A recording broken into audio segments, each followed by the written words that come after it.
Good morning बेटा। I was thinking कि हम लोग आए क्यों नहीं क्लास में, और मैंने 3 बार क्लास रीजॉइन करी है बार बार से। मैंने कहा शायद मैं तो सही हूँ, फिर रिकनेक्ट हुई, अब रिकनेक्ट हुई है। Now it is fine no. ठीक है। Coral is a type of calcareous. मेरी स्क्रीन विजिबल है ना हर किसी को? Karthik and Nagarjuna, okay fine.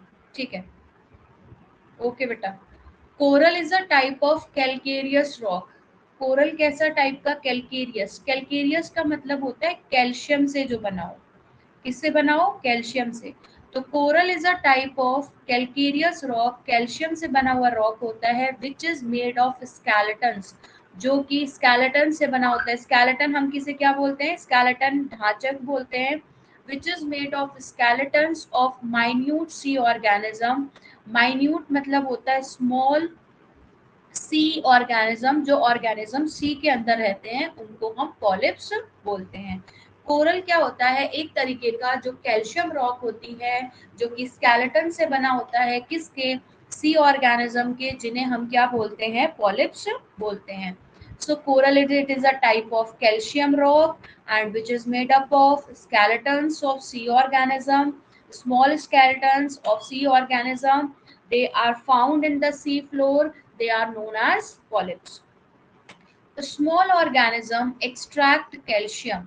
जो स्मॉल ऑर्गेनिज्म होते हैं, जो छोटे छोटे स्मॉल ऑर्गेनिज्म होते हैं, वो एक्सट्रैक्ट करते हैं। एक्सट्रैक्ट का मतलब होता है टेकन आउट, किसी से लेना। Take out calcium. क्या लेते हैं? कैल्शियम लेते हैं फ्रॉम द सी वाटर। कहाँ से? सी वाटर से। टू बिल्ड देयर स्केलेटन्स, अपने स्केलेटन्स को बनाने के लिए वो कैल्शियम लेते हैं। And for protecting their bodies, अपनी बॉडी को प्रोटेक्ट करने के लिए। जितने भी स्मॉल ऑर्गेनिज्म होते हैं वो कैल्शियम लेते हैं सी वाटर से, जिससे कि उनका स्केलेटन बिल्ड हो जाए और अपनी बॉडी को प्रोटेक्ट कर पाए। So these small organism take out calcium from the sea water and build their skeletons, build their body for protecting their bodies. So they protect their bodies through calcium only. They have a tendency to live in colonies. Tendency means habit, मतलब उनकी आदत होती है। They have a tendency, they have a habit to live in colonies. Colonies में रहने की। जैसे हम लोग कॉलोनीज में रहते हैं, ऐसे ये भी क्या रहते हैं? कॉलोनीज में रहते हैं। तो ये भी सब एक साथ ग्रुपिंग में रहते हैं। when these tiny organism, ये tiny means small, जब ये छोटे छोटे ऑर्गेनिज्म क्या हो जाते हैं? डाई हो जाते हैं, मर जाते हैं। देयर स्केलेटन सेटल डाउन, तो उनका स्केलेटन जो होता है वो सी फ्लोर पे क्या हो जाता है? सेटल डाउन हो जाता है। तो जब ये छोटे छोटे स्मॉल ऑर्गेनिज्म मर जाएंगे, डाई हो जाएंगे, तो इनका स्केलेटन जो है सी फ्लोर पे क्या हो जाएगा? सेटल डाउन हो जाएगा। So these tiny organisms have a habit, have a tendency to live in a colonies, and they extract calcium from the sea to protect their bodies. When they die, their skeletons settle down on the sea floor. This process continue till generations, and this type of skeletons get settled down and the layer is formed, and that layer is called coral reef. When one generation of एक generation का polyps मर जाता है, die हो जाता है, new generation is born, नई generation born हो जाती है। And they also deposit their skeletons, वो अपने भी डिपॉजिट कर लेते हैं। किसको? स्केलेटन्स को। एक मिनट बेटा।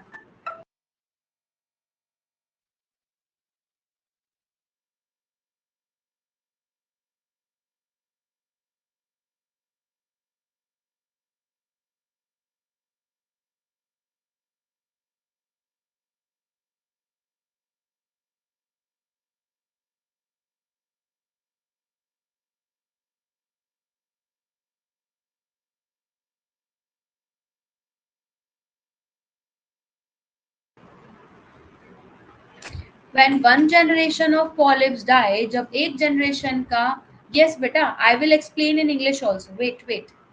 When one generation of polyps die, जब एक जनरेशन के पॉलिप्स क्या हो जाते हैं, डाई हो जाते हैं, मर जाते हैं, तो नए जनरेशन के बॉर्न हो जाते हैं।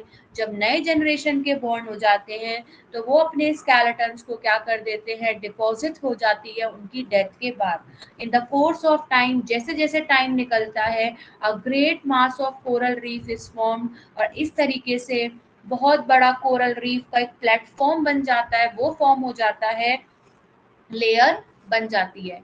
And with the passage of time the progressive growth, जैसे ग्रोथ बढ़ती रहेगी, पैदा होते रहेंगे, बॉर्न होते रहेंगे, मरते रहेंगे, ऐसे क्या होता है, प्रोग्रेसिव जब ग्रोथ होती है कोरल्स की, फ्रॉम सबमरीन टोपोग्राफी, जो पानी के अंदर टोपोग्राफी होती है, टोपोग्राफी, जैसे टोपोग्राफी में हम क्या क्या बात करते हैं, प्लेन्स की बात करते हैं, माउंटेन्स की बात करते हैं, तो ऐसी टोपोग्राफिक फीचर बन जाते हैं अंदर समुद्र के, और वो एक वॉल की तरह लगती है, दीवार की तरह लगती है, अबव द सरफेस ऑफ सी की सरफेस के ऊपर जो है ये एक वॉल की तरह लगती है, इसको हम क्या बोलते हैं, कोरल रीफ बोलते हैं, and it is known as coral reef. Now I am explaining in English also and Hindi. पहले मैं हिंदी में इंग्लिश में एक्सप्लेन करती हूँ, फिर हिंदी में। Coral, it is a type of calcium rock which is made up of skeletons, calcareous rock, and a calcium rock which is made up of small, minute sea organism, which we known as polyps. These small organism is taken. These or small organism take out calcium from the sea water to protect their skeletons and to protect their body, and they have a skeleton means ढांचा, this skeleton जो हमारे पास है, that we are having this skeleton, no, bones and all that, above that we have a mass, no, skeleton means it is a framework. If you understand framework, जैसे इंसान बना हुआ है, this is a skeleton of इंसान, जब इसके ऊपर आप क्या, कंकाल जिसको बोलते हैं, if you know Hindi little bit, now understand, this is a skeleton, this is a skeleton, skeleton, remains of body. Now you get, when we die, when we get buried on the ground, on the soil, when we get buried down in the soil, so after that, after 2 months we have a skeleton left, no, all the body mass get decomposed. After that, which is left with hands and this all feature, we have a skeleton. Now you understand what is skeleton. So to build their skeletons, to build their bodies, now you understand, build their bodies to, for protecting their bodies, and they have a tendency to live in a colonies, and they live in a colonies. Colonies means एक तरह से घर समझ लो, and a group. When this small tiny organism dies, they settle down on the sea floor, they get settled down, and when one generation, this continue process going on and going on, and this polyps die, new generation is born, and they deposit their skeletons after their death, and when all the skeletons, when they die, they settle down, and after settling down they form a layer like this and a wall like this in the, above the sea floor. It is known as coral reef. Coral reef क्या होता है, coral reef हमारा छोटे छोटे organisms होते हैं जो कि कैल्शियम से उनकी बॉडी बनी हुई होती है, वो सी समुद्र से कैल्शियम लेते हैं और उस कैल्शियम से अपनी बॉडी को प्रोटेक्ट करते हैं। जब वो अपनी बॉडी को प्रोटेक्ट करते हैं कैल्शियम से, तो जब वो मर जाते हैं उसके बाद क्या हो जाता है, वो समुद्र के सी फ्लोर पे सेटल डाउन हो जाते हैं। जब वो सेटल डाउन हो जाते हैं, मरने के बाद नीचे बैठ जाते हैं, तो ऐसे वो क्या होता है, डिपॉजिट होते रहते हैं और वो हार्ड बन जाती है रॉक की तरह, और वो क्या कहलाता है, हमारा कोरल रीफ कहलाता है। और कोरल रीफ जो होती है हमारी एक बॉल की तरह लगता है अबव द सरफेस ऑफ सी, समुद्र की सरफेस के ऊपर एक दीवार बन जाती है, वॉल बन जाती है, जिसको हम कोरल रीफ बोलते हैं। Geographical conditions favourable for coral reef, coral reef के लिए कौन सी ज्योग्राफिकल कंडीशंस हैं जो कि फेवरेबल है, कि कौन सी कंडीशंस हैं ज्योग्राफिकल, ऐसा कौन से क्या चाहिए, टेम्परेचर क्या चाहिए, पानी कितना चाहिए, कौन से एरिया में मिल रहे हैं हमको ये, from which area they are found, what are the temperatures requirement, and what are the different latitudes, longitude, area they are required by the coral reef. Number 1, coral polyps require a temperature of 20 degree to 30 degree for their growth.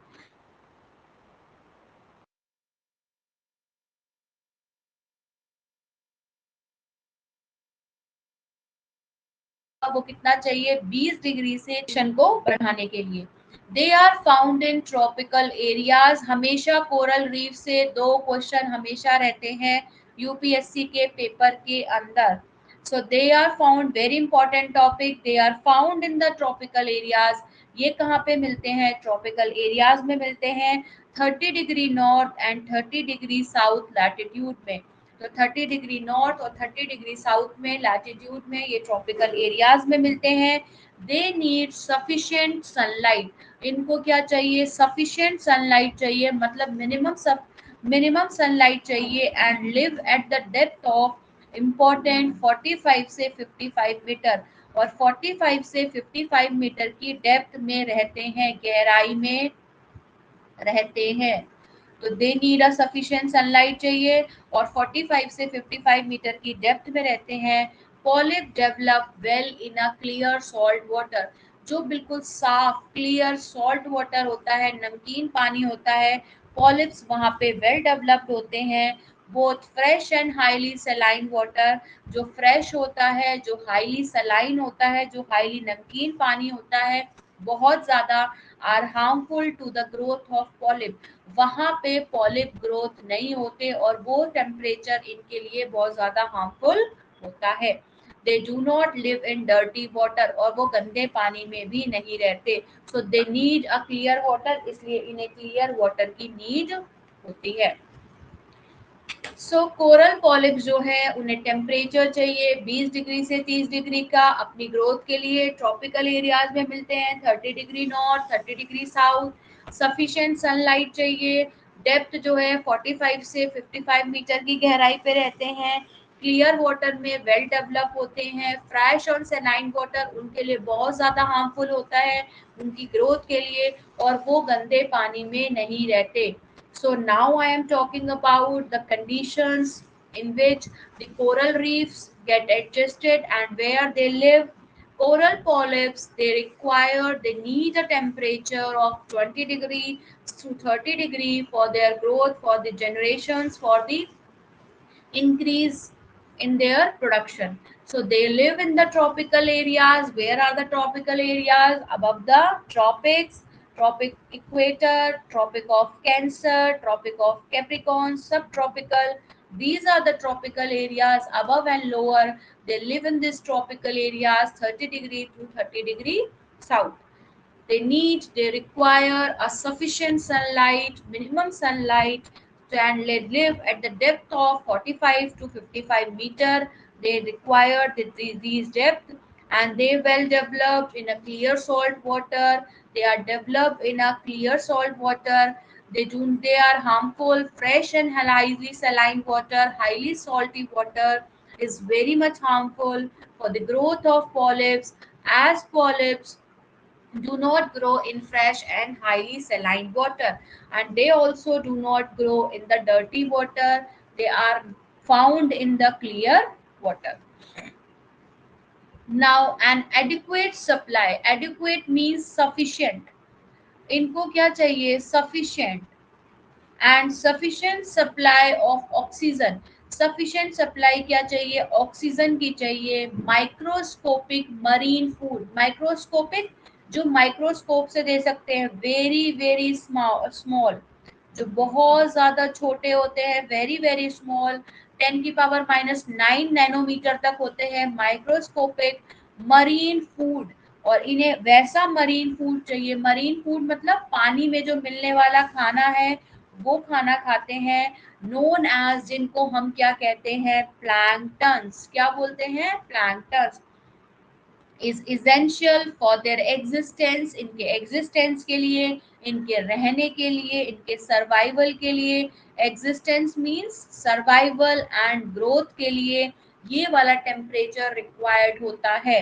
Arvind, आज आपकी first class है I think so, please right in a chat box, I am dealing a coral reef, new full fledged topic. You are from Hindi medium or English medium?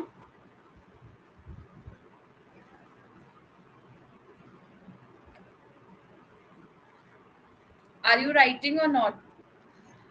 नहीं लिख रहे हो तो फिर I will continue. So adequate supply of oxygen, sufficient supply इसको क्या चाहिए, oxygen की चाहिए। एंड माइक्रोस्कोपिक, जो मरीन फूड है, बहुत छोटे छोटे जो पानी के अंदर खाना मिलता है जिनको हम प्लैंक्टन्स बोलते हैं, वो इनके सर्वाइवल के लिए, इनकी ग्रोथ के लिए बहुत ज्यादा जरूरी है। The food supply is more plentiful. More plentiful मतलब very large. Plentiful means large. The food supply is more plentiful. Food supply बहुत ज़्यादा plentiful, large होनी चाहिए on the seaward side, sea की तरफ of a growing reef, जहाँ पे reef grow हो रही होती है, and coral reefs grow on the seaward side more rapidly.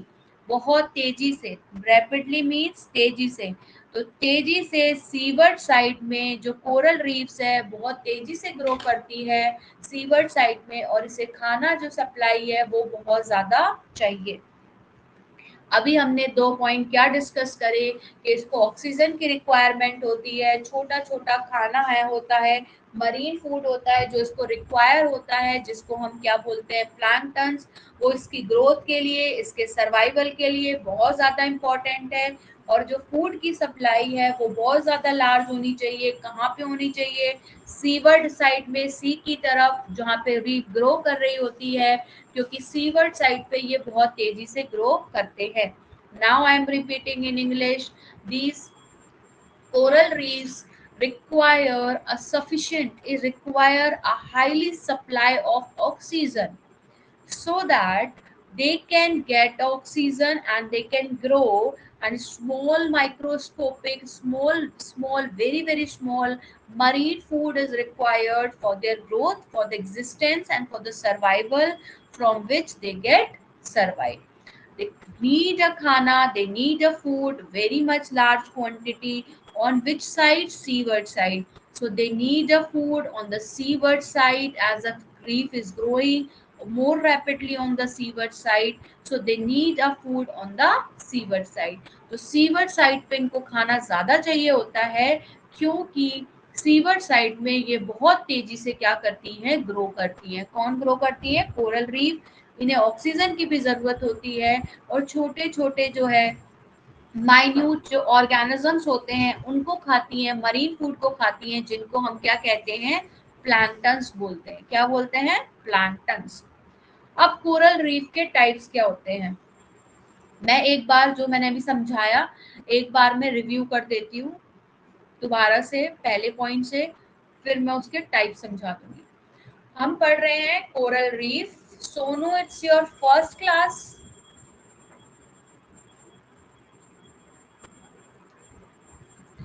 Coral reef जो होता है, कोरल रीफ कैल्शियम की रॉक से बना होता है, जो कि स्केलेटन होते हैं, छोटे छोटे माइन्यूट। ओके बेटा, हम कोरल रीफ पढ़ रहे हैं, मैंने एक्सप्लेन कर दिया है। आई एम गिविंग आपको एक रिव्यू दे रही हूँ एक बार, ठीक है। जहां समझ में नहीं आए मेरे को बता देना। कोरल रीफ एक तरह से क्या होता है, कैल्केरियस रॉक होती है, कैल्शियम से बनी रॉक होती है, जो कि ढांचा होता है छोटे छोटे माइन्यूट सी ऑर्गेनिजम्स का, जिनको हम क्या बोलते हैं, पॉलिप्स बोलते हैं। तो जो कैल्शियम से बने हुए जो ढांचा होता है, जो कैल्शियम से बना हुआ स्केलेटन होता है छोटे छोटे माइन्यूट सी ऑर्गेनिजम्स का, उनको हम क्या कहते हैं, पॉलिप्स कहते हैं। जो छोटे छोटे स्मॉल ऑर्गेनिजम्स होते हैं ये क्या करते हैं, कैल्शियम लेते हैं। कहाँ से लेते हैं, समुद्र के पानी से ये कैल्शियम लेते हैं।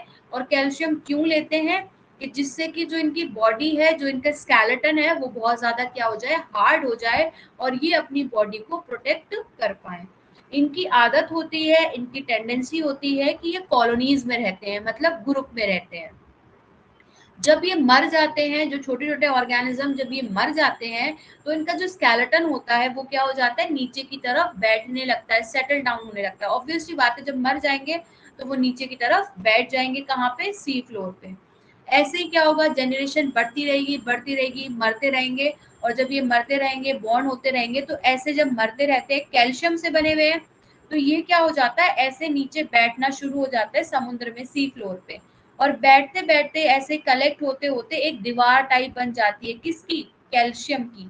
जब कैल्शियम की ऐसे वॉल टाइप बन जाती है, दीवार बन जाती है, तो उसको हम क्या बोलते हैं, कोरल रीफ बोलते हैं। ठीक। और ऐसे ही ये कोरल रीफ बन जाती है, और इसके अंदर एक वॉल की तरह दिखता है हमें, जैसे वॉल हो, और ये हमें कोरल रीफ कहते हैं, और ये टोपोग्राफिक फीचर में आता है। ठीक। ज्योग्राफिकल कंडीशंस क्या है, कैसी कंडीशंस चाहिए, कैसा टेम्परेचर चाहिए। इनको जो टेम्परेचर है वो 20 डिग्री से 30 डिग्री सेल्सियस तक रिक्वायर होता है इनकी ग्रोथ के लिए। ये ट्रॉपिकल एरियाज में मिलते हैं, जैसे this is earth, this is equator, this is tropic of cancer, tropic of capricorn, सब ट्रॉपिकल एरिया। इस वाले लैटिट्यूड में ये मिलते हैं हमें ट्रॉपिकल एरियाज में। तो 30 degree north and 30 degree south temperature latitude इनको रिक्वायर होता है। Then they need a sufficient sunlight. फिर इन्हें किसकी जरूरत होती है, सनलाइट की जरूरत होती है। और किस गहराई में रहते हैं, 45 से 55 मीटर की गहराई में रहते हैं, और क्लियर सॉल्ट वाटर के अंदर रहते हैं, बिल्कुल साफ पानी के अंदर रहते हैं। रीफ को प्राइमरी कंज्यूमर कह सकते हैं, नहीं, प्राइमरी में नहीं आएगा। प्राइमरी नंबर 1 की होती है, नहीं प्राइमरी नहीं आएगा। ये टॉप आता है बेटा, टर्शरी सेक्टर, टर्शरी में आता है, टर्शरी कंज्यूमर में टॉप में आता है पिरामिड के।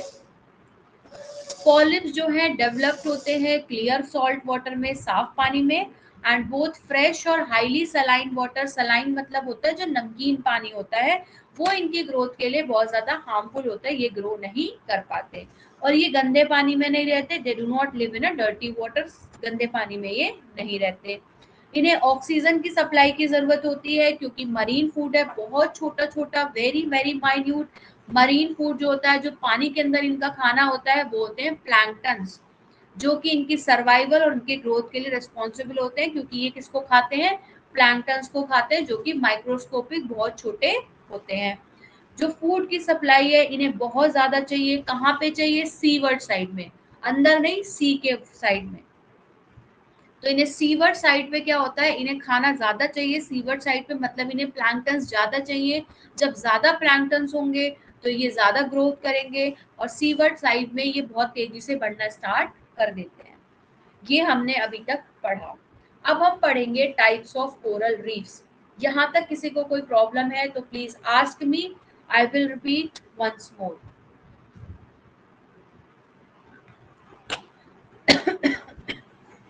जल्दी 1 मिनट में बता दो फटाफट से, किसी को कुछ समझना है, किसी को कोई डाउट है एक बार, नहीं तो मैं आगे का स्टार्ट करती हूँ फिर। नहीं है किसी को प्रॉब्लम, ठीक है। अब है टाइप्स ऑफ कोरल रीफ। कितने टाइप की कोरल रीफ मिलती है, पहली है फ्रिंजिंग। फ्रिंजिंग रीफ क्या होती है, पहले इसकी पिक्चर देखो, उसके बाद मैं इसको एक्सप्लेन करूंगी फ्रिंजिंग को। देखो फ्रिंजिंग की पिक्चर ये रही।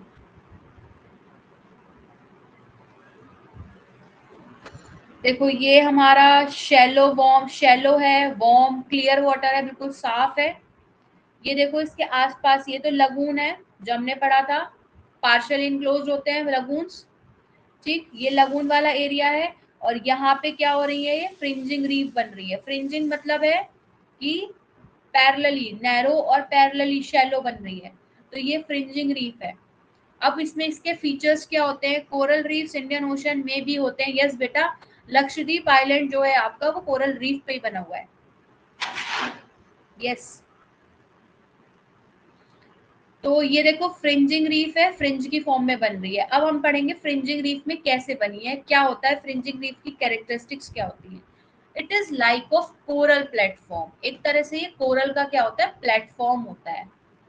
Built along the coast of continent और एन आइसलैंड, जो भी आपका कॉन्टिनेंट है, जो भी आपका आइसलैंड है, उसके अलोंग, उसके साथ साथ ये बिल्ड होता है, मतलब ऐसे पैरेलली ये बिल्ड होता है। सपोज ये मेरा कॉन्टिनेंट है, तो कॉन्टिनेंट के अलोंग क्या होगा, ये बिल्ड होगा। सो बिल्ड मतलब बनना। So it is like a coral platform होता है, जो कि कॉन्टिनेंट के अलोंग क्या होता है, बेल्ट होता है। इट इज नैरो, कैसी बेल्ट होती है, नैरो मतलब बहुत ज्यादा पतली। And with its steep slope, steep slope मतलब कैसा होता है, बहुत ज्यादा ढालू होता है, बहुत ज्यादा ऐसे इंक्लाइनेशन ज्यादा होता है उसका। तो स्टीप स्लोप होता है टूवर्ड्स द सी, सी की तरफ बहुत ज्यादा ढालू होता है, बहुत ज्यादा इंक्लाइनेशन होता है, एंगल बहुत ज्यादा होता है। And gentle slope towards the land, और लैंड की तरफ नॉर्मली जेंटल स्लोप होगा, मतलब लैंड की तरफ नॉर्मल होगा और सी की तरफ क्या होगा, स्टीप साइड बनी होगी। ठीक। इट्स विथ वेरी फ्रॉम 0.5 से 2.5 किलोमीटर तक इसकी विड्थ होती है। विड्थ मीन्स चौड़ाई।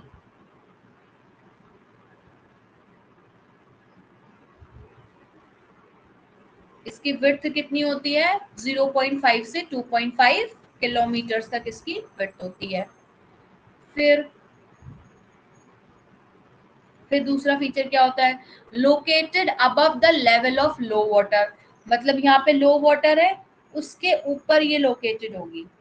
सो located above the level of low water के ऊपर क्या होगी, ये लोकेटेड होगी। The fringing reefs occur in New Hebride Society Iceland and of the, ये नाम है सोसाइटी का, फ्रिंजिंग कहाँ पे अकर होती है, end of the southern coast of Florida. Florida कहाँ है, यूएसए के अंदर। गल्फ ऑफ फ्लोरिडा बनी है, गल्फ ऑफ मैक्सिको मैंने पढ़ाया था जब ओशियंस में, तो हमने वहाँ पे बात करी थी कि वहाँ पे फाइटोप्लैंक्टन बहुत ज्यादा क्या होते हैं, ग्रो करते हैं। तो फ्लोरिडा में मिलता है, न्यू हाइब्रिड सोसाइटी आइलैंड में कहाँ पे है, यूएसए के अंदर। ठीक। मैप पे लोकेट करना फ्लोरिडा कहाँ है। They are also found, India में कहाँ पे मिलते हैं, they are also found in the gulf of Mannar near Rameswaram in south India. This is India, this is Sri Lanka. ये वाला जो पैसेज होता है यहाँ पे, इसको हम बोलते हैं गल्फ ऑफ मन्नार। तो गल्फ ऑफ मन्नार में कौन सी वो मिलती है, कौन सी हमारी कोरल रीफ मिलती है, फ्रिंजिंग कोरल रीफ मिलती है। तो फ्रिंजिंग कोरल रीफ जो मिलेगी वो कैसे मिलेगी, कॉन्टिनेंट के अलोंग मिलेगी। तो इस टाइप की फॉर्मेशन इसकी होगी। तो रामेश्वरम में साउथ इंडिया के अंदर, गल्फ ऑफ मन्नार में फ्रिंजिंग कोरल रीफ हमें मिलती है। ठीक। देखो कॉन्टिनेंट के अलोंग बनी हुई है, लगून में शैलो वाटर है, वार्म है, क्लियर वाटर है। ठीक। अब मैं इंग्लिश में एक्सप्लेन कर देती हूँ फ्रिंजिंग रीफ क्या होती है। Nagarjun, now you are getting or not, then I will explain in English. हाँ,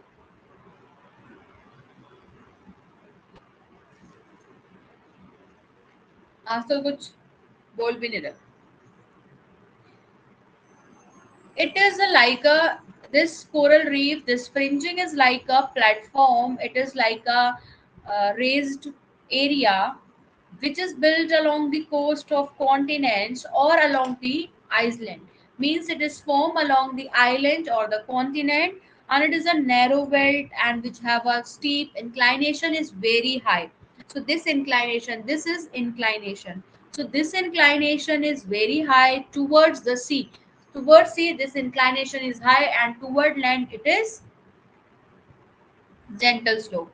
Its width vary from 0.5 say to 2.5 kilometer tak, and this is found. This fringing occur in a low level of water located above the low level of wall of water, and this fringing occur as the new hybrid society in southern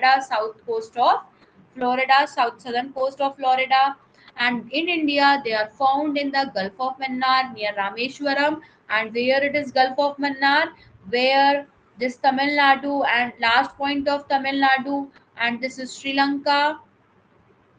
This point is joining, this is known as Gulf of Mannar, this bridge.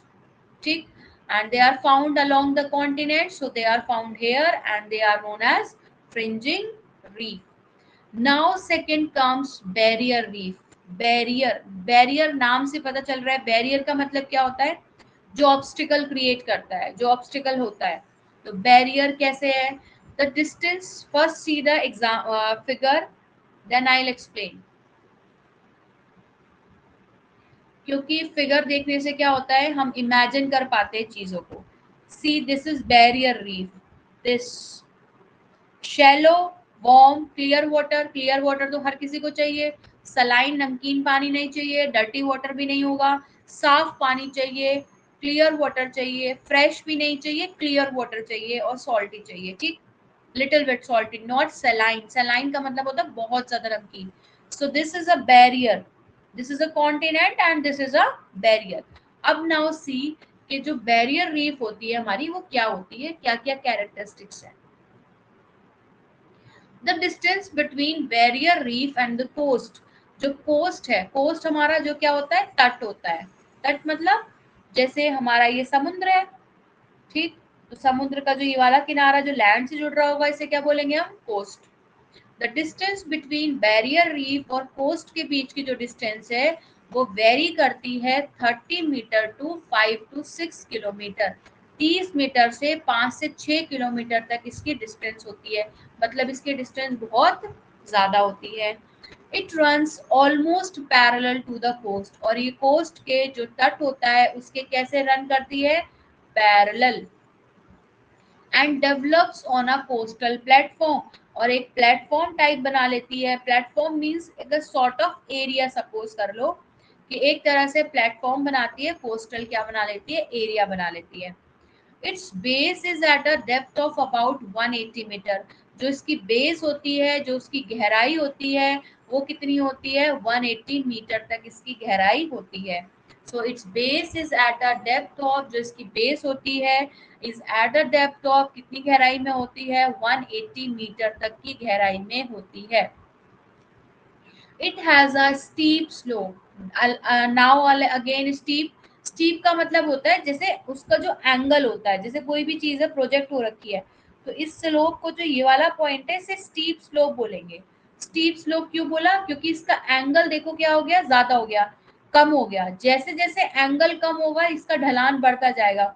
अगर मैं angle बढ़ा दूं तो देखो ढलान कम हो गया ना, तो जैसे जैसे एंगल बढ़ेगा, एंगल को हम साइंस के टर्म में इंक्लाइनेशन भी बोलते हैं, तो जैसे एंगल कम होगा इसका ढलान बढ़ता जाएगा, तो ये बहुत ज्यादा स्टीप होती है। स्लोप टूवर्ड्स द सी, समुद्र की तरफ, सेम उसकी तरफ फ्रिंजिंग की तरह। Small channels usually cut across the barrier reef, बहुत छोटे छोटे चैनल्स होते हैं, चैनल्स मतलब बहुत छोटे छोटे एरियाज होते हैं जो कि बैरियर रीफ में कट होते हैं। एंड कनेक्ट द लगून, क्योंकि ये लगून से क्या करता है, एरिया कट होगा और लगून से ज्वाइन कर लेगा, फिर एरिया कट होगा, लगून से ज्वाइन कर लेगा। सो स्मॉल चैनल्स जो होते हैं कट अक्रॉस द बैरियर में कट होते हैं and connect the lagoon, lagoon से कनेक्ट करते हैं with the open sea, open sea में जब लगून को कनेक्ट कर दिया, ये लगून है, लगून को कनेक्ट कर दिया किसके साथ, ये हमारा क्या है, ओपन सी, तो ओपन सी के साथ ये लगून को क्या कर देते हैं, कनेक्ट कर देते हैं। Barrier reef island in an irregular and broken ring, और जो ये बैरियर रीफ आइलैंड होते हैं ये इरेगुलर होते हैं। इरेगुलर का मतलब टूटे हुए, अभी बताया, जैसे यहाँ से ब्रोकन हमने पढ़ा, भी ब्रोकन है, तो ये ऐसे क्या होते हैं, इरेगुलर होते हैं, ऊबड़ खाबड़ भी होते हैं, ब्रेक होते हैं, इनमें कट लगे हुए होते हैं। ब्रोकन रिंग टूटी हुई चेन की तरह होते हैं। टूटी हुई चेन की तरह क्यों होंगे, एक सेकेंड अभी आंसर कर रही हूँ, टूटी हुई चेन की तरह क्यों होंगे, क्यों, क्योंकि ये किसके साथ कनेक्ट हो रहे होंगे, लगून की तरह। जब लगून से कनेक्ट कर रहे हैं, देखो ये लगून से कनेक्ट हो रहा है, they are connecting to the lagoons, when they are connecting to the lagoon से कनेक्ट हो रहे हैं तो देखो ये उबड़ खाबड़ बन रहे हैं कि नहीं बन रहे हैं, तो इसलिए ये क्या होते हैं, इररेगुलर होते हैं, और क्या होती हैं, ब्रोकन रिंग्स होती हैं। Barrier reef is the great barrier reef, very famous great barrier reef of the north east coast of Australia, Australia के नॉर्थ ईस्ट कोस्ट पे ग्रेट बैरियर रीफ आपको मिलती है, very famous great barrier reef. तो नाम से पता चल रहा है जो बैरियर रीफ है, और वो कहाँ पे, ऑस्ट्रेलिया में। कार्तिक एक सेकेंड रुक जाओ, आंसर कर रही हूँ मैं, ये खत्म कर दूं टॉपिक जरा फिर। विद इट्स 1900 किलोमीटर लेंथ, इसकी जो लेंथ है वो 1900 किलोमीटर होती है। जो इसकी चौड़ाई होती है 160 किलोमीटर विड्थ होती है। जो इसकी लंबाई जो होती है 1900 किलोमीटर होती है। जो इसकी चौड़ाई होती है वो 160 किलोमीटर होती है। It is the largest reef in the world. किसकी बात कर रहे हैं ये, the great barrier reef, great barrier reef. And this great barrier reef is located where, Australia. It is located in Australia. तो सबसे बड़ी, दुनिया की सबसे बड़ी ग्रेट बैरियर रीफ है, जिसकी लंबाई 1900 किलोमीटर है और उसकी चौड़ाई 160 किलोमीटर है। It is 16 kilometre from the coast at its nearest point. जो कोस्ट से देखोगे तो वो कितनी है, 16 किलोमीटर है नियरेस्ट पॉइंट पे, and 240 kilometre at the farthest point, और सबसे लास्ट पॉइंट पे कितनी है, 240 किलोमीटर है।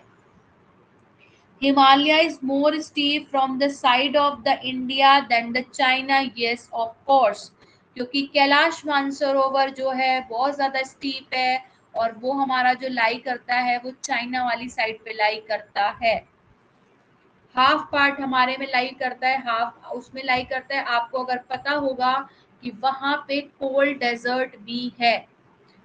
कोल्ड डेजर्ट हमारे जैसे इंडिया का जो ये हिमालय, हिमालय के जो पीछे वाला पार्ट है चाइना में पड़ता है, वहां पे कोल्ड डेजर्ट है।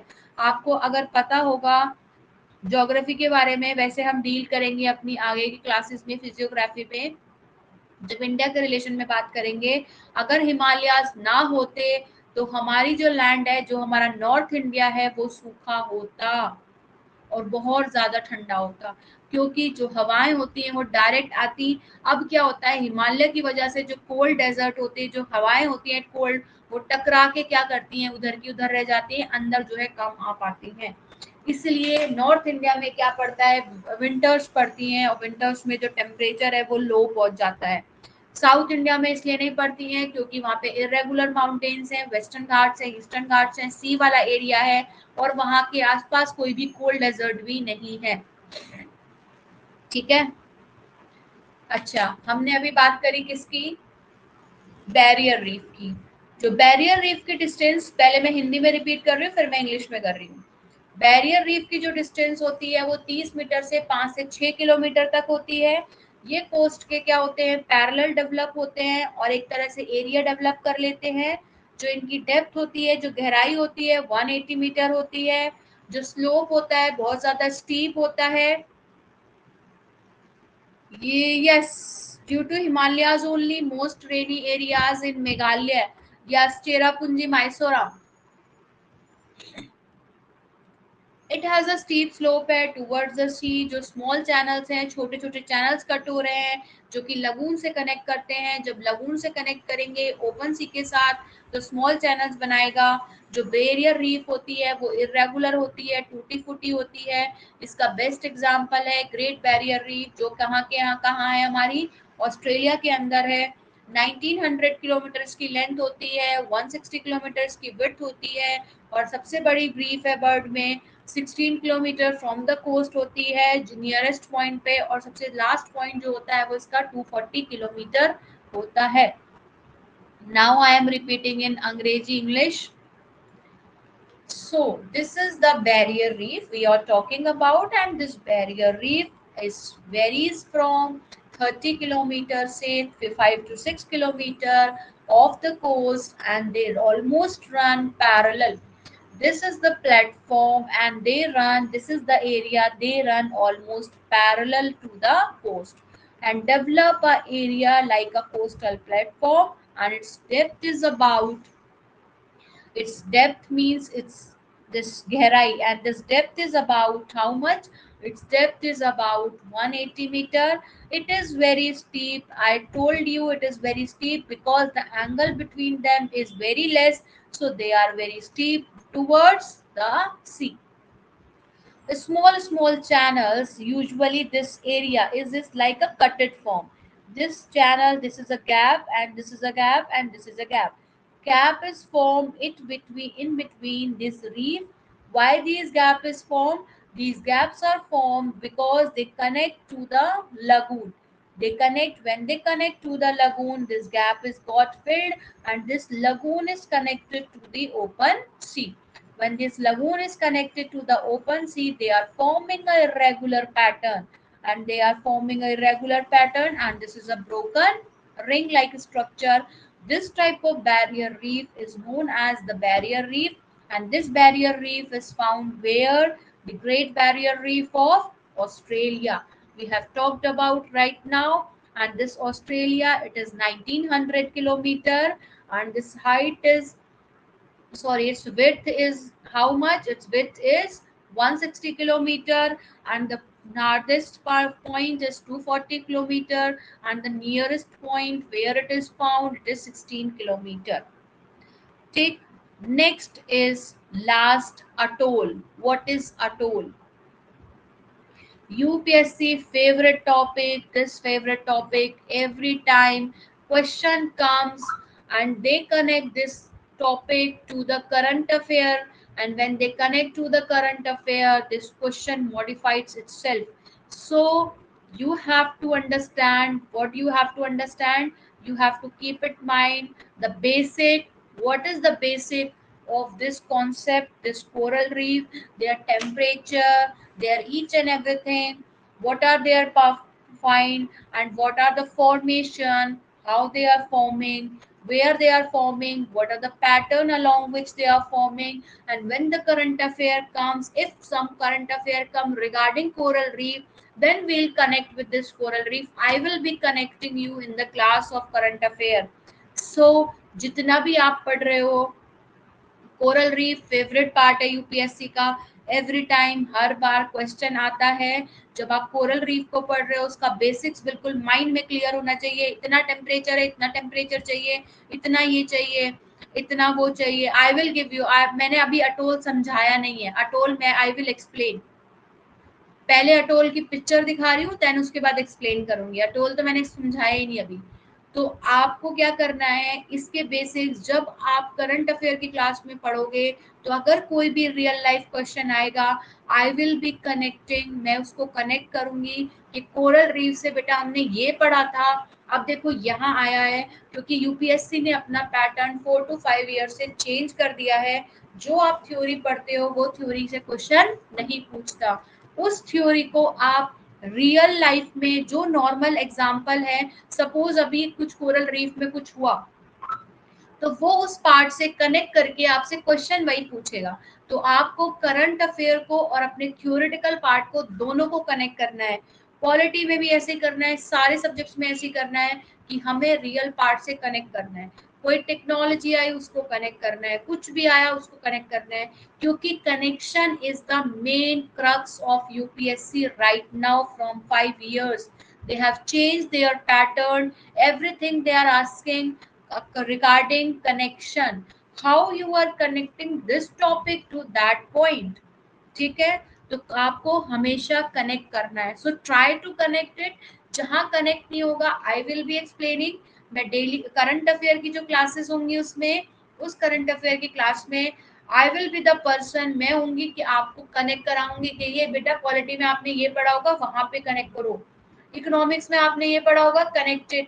ज्योग्राफी में पढ़ा, कनेक्टेड। यहाँ पढ़ा, कनेक्टेड। टेक्नोलॉजी में, बायोलॉजी में क्या क्या कनेक्ट करा, ये सब कनेक्शन का काम मेरा है। बस आपका काम है कि अपना जो भी सब्जेक्ट पढ़ रहे हो, please make sure that basics should be clear. अगर बेसिक क्लियर है, कनेक्शन में कोई प्रॉब्लम नहीं आएगी। क्वेश्चन को देख के, ऑप्शन को देख के, you will be able to answer it, आप आंसर कर पाओगे। So this is atoll. Atoll देखो फॉर्मेशन अटोल की कैसे बनी हुई है। This is the formation of atoll, gaps. ठीक, नाउ आई एम एक्सप्लेनिंग। अब मैं बताऊंगी अटोल क्या है। मैं अभी अटोल की पिक्चर दिखा रही थी, ठीक है Sonu.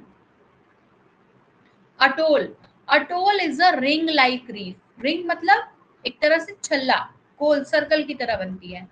which partly or sometimes completely encloses a shallow lagoon. कभी कभी क्या होता है कि कंप्लीटली या तो पूरी तरीके से पूरे शैलो लगून को क्या कर देती है, ढक लेती है. मतलब एनक्लोज कर लेना मतलब ढक लेना, पूरा कैप्चर, ढक लेना. Enclose means closing. ठीक. तो ये क्या करती है, एक रिंग की तरह होती है और ये कभी कभी क्या होती है कंप्लीटली या तो क्लोज कर लेती है किसको, शैलो लगून को. तो ये क्लोज कर लेती है किसको, शैलो लगून को क्लोज कर लेती है.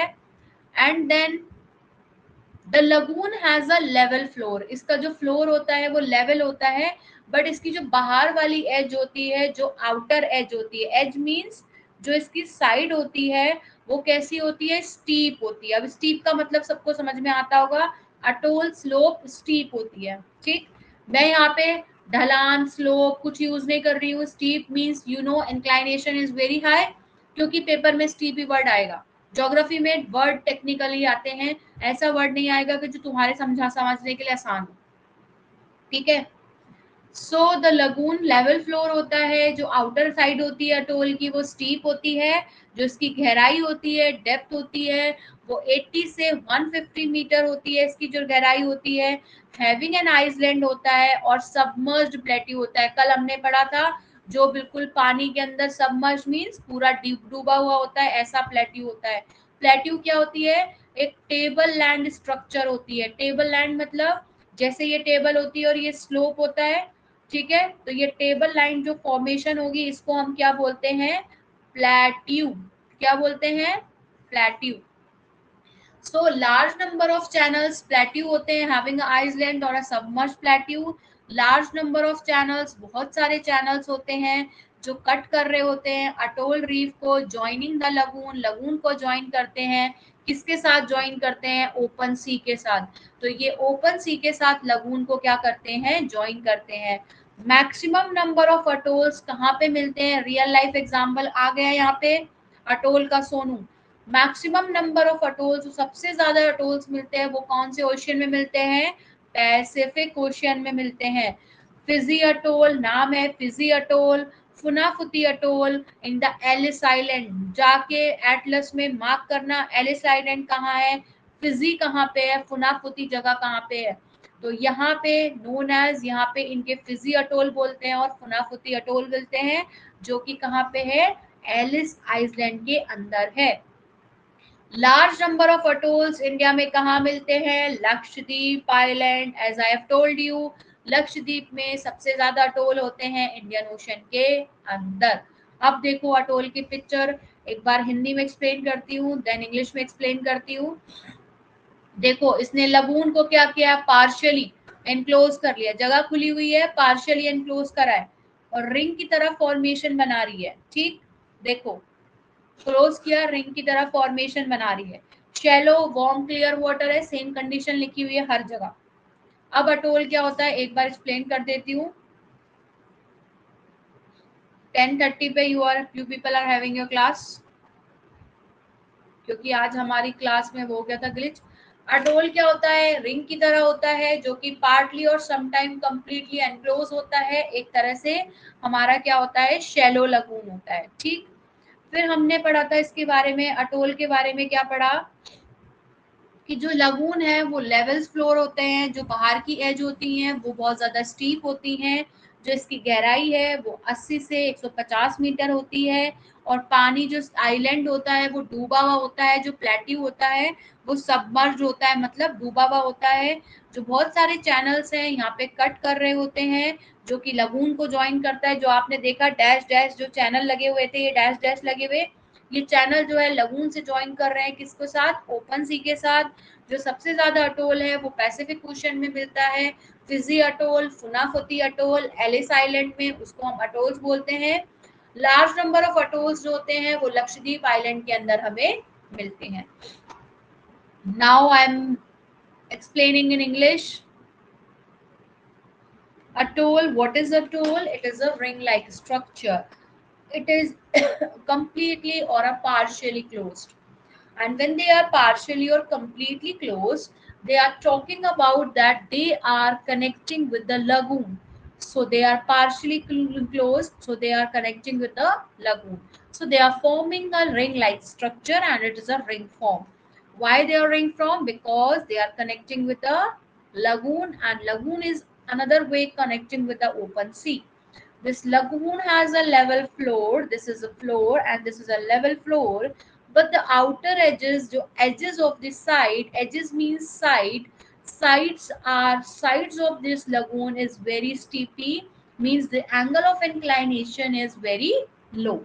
So its depth also increases. Its depth is 80 to 150 meter and having an island which is submerged, which is completely underwater. Submerged means it is completely underwater, and it is like a submerged plateau. What is a plateau? Plateau, it is a table line structure. This type of structure is known as plateau. When this steep slope and this is a table formation, it is known as submerged plateau. Large number of channels, where many channels are cutting across a toll. Many channels are cutting, they are forming a channels, and they are cutting across. Why they are cutting across? Because they are joining with the lagoons, and when the joining with the lagoons, and again this lagoon is joining with the open sea.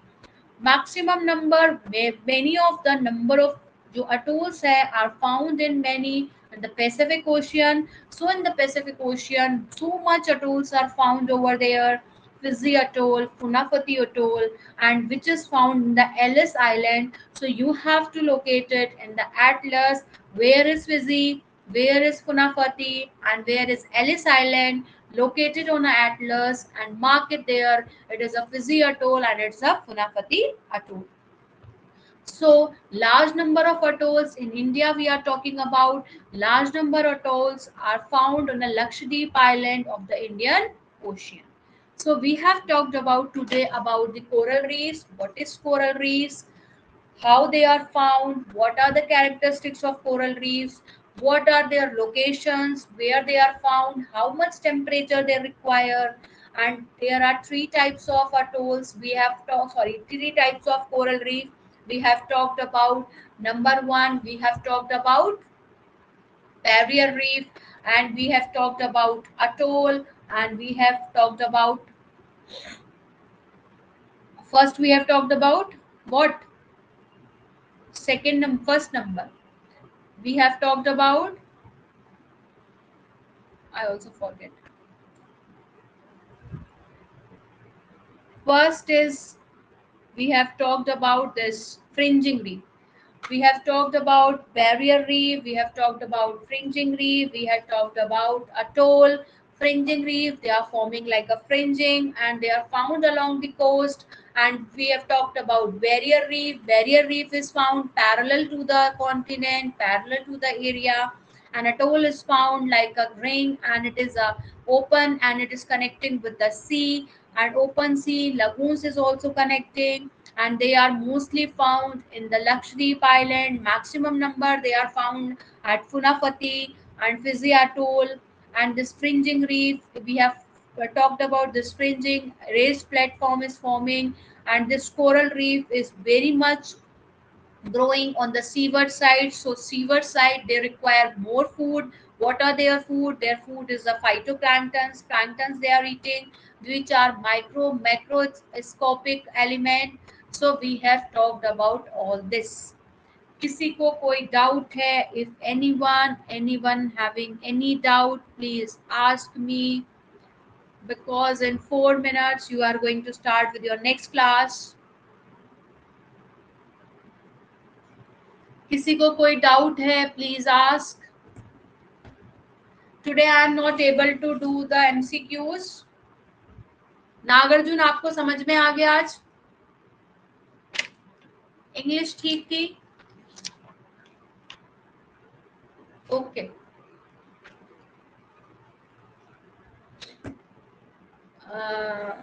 Today I was not able to do what? MCQs. On corals question I have a 20 questions, but now today I will not do. Okay. Okay, Sonu. Tomorrow कल की class में I will be doing heating and cooling of the atmosphere. छोटा सा topic था, बीच में रह गया था, heating and cooling of atmosphere में पढ़ाऊंगी। और tomorrow I will be doing with you all 20 MCQs करेंगे हम। हो सकता है 20 का आज वाले, 20 कल वाले, 40 आई will be completing if time permits, अगर टाइम मिला हमें तो, नहीं तो नेक्स्ट क्लास में कर लेंगे, कोई प्रॉब्लम नहीं है।